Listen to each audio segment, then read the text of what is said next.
नमस्कार. महाराष्ट्रातील विविध क्षेत्रातील बातम्या झटपट आपल्या मोबाईलवर पाहण्यासाठी लगेचच सबस्क्राइब करा राष्ट्रशक्ती लाईव्ह न्यूज आणि सोबत बेल आयकॉन प्रेस करायला विसरू नका. नमस्कार, मी राधिका जाधव राष्ट्रशक्ती लाईव्ह न्यूज वर आपले स्वागत करते. अकोलकोट शहरातून एक धगधगतं प्रकरण सध्या चर्चेत आहे. शहरात नव्याने उभारण्यात येणाऱ्या एसटी बस स्थानकाच्या परिसरातील रस्त्याच्या मोकळेपणावरून अक्कलकोटच्या शांततेला सुरुंग लागण्याची शक्यता निर्माण झाली आहे. दक्षिणेकडील बाजूने रस्ता मोकळा ठेवण्याच्या मागणीसाठी काही कार्यकर्त्यांनी अलीकडेच उपोषण केलं आणि त्याचाच प्रत्युत्तर म्हणून भाजप आमदार सचिन कल्याण शेट्टी यांच्या नेतृत्वाखाली हिंदू जन आक्रोश मोर्चा काढण्यात आला.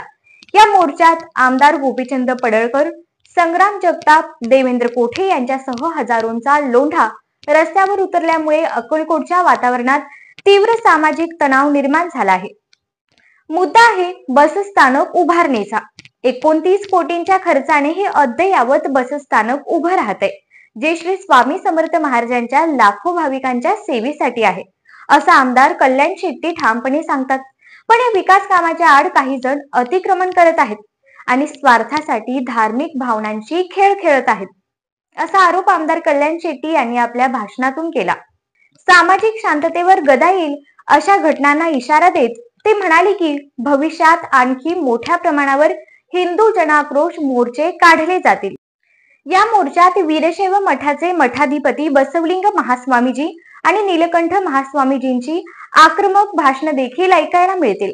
म्हणजेच अक्कलकोटच्या रस्त्यावर सध्या संघर्ष उभा राहिलाय. विकासाच्या नावाखाली अडथळा की अतिक्रमणाच्या नावाखाली जनभावनेचा अवमान, या सगळ्या घडामोडींवर राष्ट्रशक्ती लाईव्ह न्यूज बारीक नजर ठेवून आहे. पाहत रहा. मी राधिका जाधव, राष्ट्रशक्ती लाईव्ह न्यूज, आवाज आपल्या हक्काचा.